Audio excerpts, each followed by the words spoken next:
Welcome to Not Milk Never Milk. Subscribe if you're lactose intolerant. You start by confirming prerequisites. Your phone must support USB OTG and have 8 GB or more free. Otherwise, the process fails early. Once done, download the correct Windows 11 ISO to your device or cloud and check the file size to ensure integrity. Next, install a trusted USB OTG file manager plus an ISO to USB utility on the phone.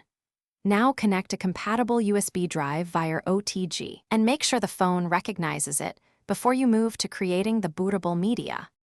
Now focus on the creation step. Open the ISO to USB app and pick the Windows 11 ISO you downloaded. That tells the tool what to extract. Next, select the target USB drive and choose GPT partitioning for UEFI systems. Pick NTFS or FAT32 depending on file size and target machine requirements. Start the write process and monitor progress.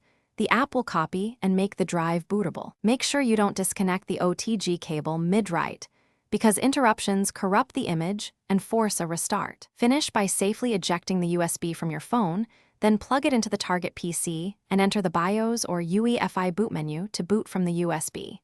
Select the USB drive as first boot device. If the PC refuses to boot, check UEFI versus legacy boot settings and whether Secure Boot is enabled. Toggling Secure Boot can resolve compatibility problems. If the USB write failed, reformat the drive, rerun the ISO write, and if needed, swap the OTG adapter or use another USB stick to rule out hardware faults.